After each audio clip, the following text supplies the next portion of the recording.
was an atmosphere that was electrifying. I mean, it was fun to be at every site. It was so novel. You know, we had 32 different Catholic teams from throughout the country coming to Loras College in Dubuque, Iowa. When you went there, you felt like you were something really special being a part of this tournament. It was more than a basketball tournament. It was a community event. Because in Dubuque, Iowa, that 1 week turned out to be one of the biggest weeks of the year.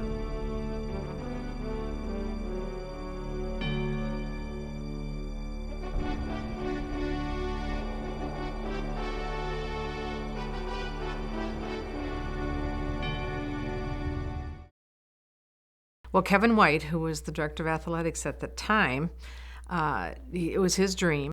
I think he looked back into the history of the college and saw that Loras participated in a Catholic basketball tournament, in previous years, and I think he thought that that would be something that would be very interesting for the college to pursue. And he and Chip Murray and Ron Kirchhoff, and I think there were a few other people who were sitting at a little pub one night having a few brews, and they drew it out on a napkin. I'm a big napkin guy, so napkin and a big pen, and I can be pretty dangerous. Well, that may have taken on a little bit of folklore, but it was extremely possible. Kevin and I were known to support one of the sponsors, which was Budweiser. And he said one day, you know what? He said, we're going to have the National Catholic Basketball Tournament in Dubuque. And I said, what? He said, we're going to have 32 teams. And I said, what? And you had to know Kevin, and after a while, anything Kevin said would usually come about. The rationale for it was pretty deep-seated. It was a need to reconnect the local community with the college and specifically with athletics, and maybe athletics would be the conduit. They took the napkin, of course, and put it on paper finally, and they developed a 2-week tournament. The first week was the men, and it was a 4-day tournament, Thursday, Friday, Saturday, Sunday. Then they did it again the next weekend, and it was women. It was like 2 weeks of nonstop going, and I think it was about killing everybody. So the two tournaments got combined. And that was one of the best things we did. By combining them, that made a big change in how the attendance was. It was very, very well accepted in the community. It was like something that the people were excited about because it was at a time of year where Christmas had just gotten over, and it was a little something to do. Pretty much it picked up momentum, and everyone in the community kind of rallied behind having the National Catholic Basketball Tournament in Dubuque, Iowa.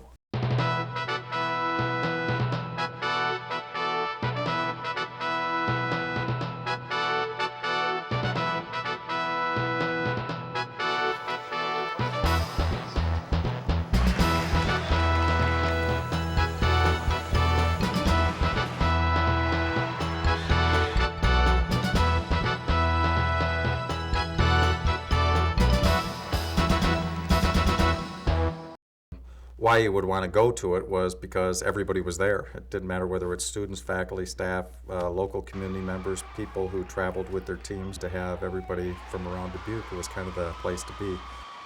It was fun to go from site to site to see the number of people from the community that came out, no matter what time of day it was. People were coming and watching those first games, or they were taking late lunch breaks. It became a place that if you were going to be someplace, you wanted to be there. The tournament took on that much status, I think, in Dubuque. We got the grade schools and the junior highs and the senior highs involved in sponsoring a team, and it was exciting to see those kids come to the games and how the students, they were cheering on teams they had no idea who these people were.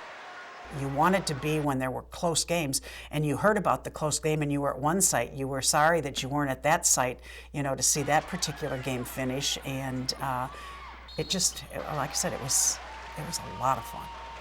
There were different acts that were brought in, from trampoline acts to dance acts and all that type of thing. The Bud Light Daredevils the basketball guys who jump all over the place. They definitely pulled in crowds for us. They were always here on the closing day. They were great games, so you really saw lots of really good student athletes participating for the love of the game, and teams that never normally during the course of the year got to play against each other. First of all, you got to play against great competition. I mean, you were playing, there were 16 men's teams, 16 women's teams, and they were from around the country. I mean, we tried to, make sure that it was a national tournament. The schools that would come from around the country and come to Dubuque, Iowa in January. We had teams that came from places that had never ever seen snow, and they would, it was so fun, they would slide down the hill in front of the field house, and they'd be just full of snow, just full of it, and shake off. They couldn't believe it. They just loved it. They got to see teams from across the nation, and I think that was very interesting for, people in the city. The crowds that were cheering for these teams from New York and New Jersey and Pennsylvania, and it was just amazing to watch that, and so that was exciting. When it got down to Final Four, we moved the venues from places like Loras and a couple of the high schools to, we were down at Five Flags downtown. Playing in the Five Flags was special. I mean, to me that was it was kind of a big time arena. Everybody knows kind of the aura that the D1 atmosphere creates now, let alone back then. This was kind of that same aura at the D3 level, which was really cool. We were telecast in some of the years that Kevin was here, and even later on when I was director. We were able to go live on TV. And it was a way of, branding ourselves, certainly not only locally, but definitely regionally and to some extent nationally. We were on national television in the championship game, which was unheard of back then, especially at that NAI NCAA Division III level.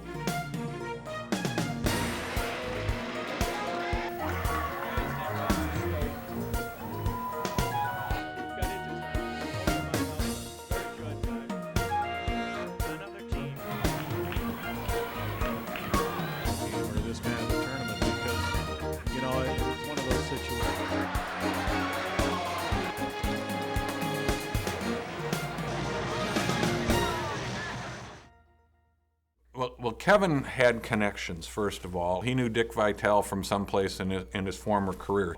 And Kevin would work these people. There was a national feeling about this tournament that it was really something special, and that they were bringing in the very best from around the country to help make it that way. We had Easy Ed McCauley. He would come in and do it. Hank Raymonds. Joby Hall, and Ray Meyer, Hall of Fame coach, National Coach of the Year. Annie Myers-Drysdale came in, one of my idols as a basketball player. She was there announcing the games. You had Al McGuire and Billy Packer and Ray Meyer and all of those sorts of people coming to Dubuque. That made a huge impact. My favorite among many was probably Joby Hall. He kind of demystified what my perception and stereotype might have been of either him or University of Kentucky, but he was really a down-to-earth guy. Every time you tried to put on a little something that would be related to a red carpet, he kind of pushed it aside. Ann Myers-Drysdale, the very first time she came to Dubuque, she said, "My mother went to school here in Dubuque, Iowa at the Visitation." And we couldn't believe it. And so her mom came back with her the next year, and her mother had a wonderful time. And there had Bill Bradley handing out the academic awards to the student athlete. Basketball great, politician, written books, and here he is. Senator Bradley was a wonderful person, and he embraced the whole idea of student athlete, and Bill Bradley enjoyed coming out. That took on added significance for these kids to come, these student athletes to come and receive an award presented by Senator Bill Bradley. That was a big deal. The team sponsors they could either give money toward teams to come to help them with their expenses. They could take them out to dinner, which many, many of them did, or they could have them into their home for dinner, and many people did that. The homes that you would go into and have a meal, share a meal. I still have recipes from some of the homes that we went to that they fed us, and I still have their recipe cards written in their writing. Sometimes teams had like 7, 8, 9 sponsors, so there were 32 teams, so that's a lot of different sponsorships. And whether or not it was, a couple of families going together and, funding a meal for the team, or it was a corporation, just giving them, the funding to help them defray their costs when they came to Dubuque. The level of hospitality went beyond generous, and it was almost magical. It really was. We had TWA as one of our sponsors, and Larry Amici would come down every year and be at the tournament. Those relationships, were great. And the next year they couldn't wait to see the team come back. It was great for the community. It was great for the faculty and the staff at Loras College. It was something that it was unique, and it was something very unique in small college athletics across the nation. The other thing that was just I think a vital component of the NCBT was the cocktail parties. There was always a reception at a local hotel, and anybody who was a sponsor, anybody who was a volunteer, gathered for this great food and drink experience. It was a fun event where you'd get together, have a few drinks, eat some food together. Everybody, they worked hard all day long, and then they were able to enjoy themselves and meet other sponsors and see, the other people that were involved in the city. The coaches got together, the officials got together, the administrators were there, and the sponsors, along with the personalities, the national celebrities. And you would never get coaches and officials in the same room today. It became a gathering place. And in ensuing years, it was maybe the only time of the year you'd see some of these people. That probably was the thing that everybody looked forward to the most, because it wasn't just a matter that you could meet some of the dignitaries, but it was also a great opportunity for you to get together and see people that you normally wouldn't get to see. It was just the relationships that were built over time there that made it very special. It was really more than a basketball tournament. I think basketball was the vehicle that allowed the NCBT to happen. Basketball by itself wouldn't have brought all of these people in the community to support it.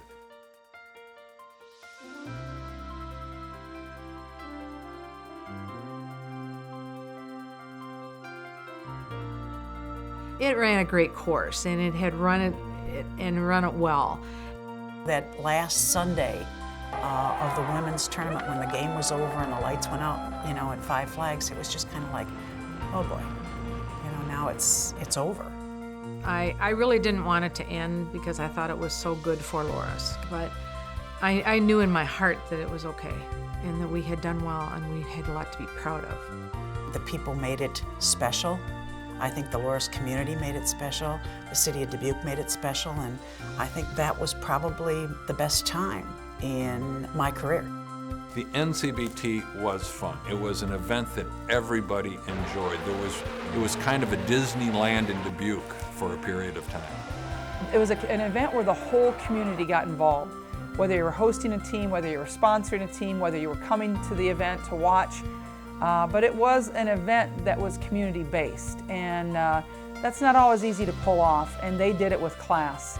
I remember going to the NAIA convention in Kansas City, Missouri with Jan, and that was strictly basketball, where ours was a story of community, about love, inspiration. I would have to say nobody kind of did it like Dubuque, Iowa, and like the people at Loras, and it was pretty special. And when you think about it, in Dubuque, Iowa, in January, late December and January, some of the worst weather you could ever have, that you're filling Five Flags, that you have parties going for 4 nights, that you have all of these things going on, it really was something that was probably not going to be repeated anytime soon.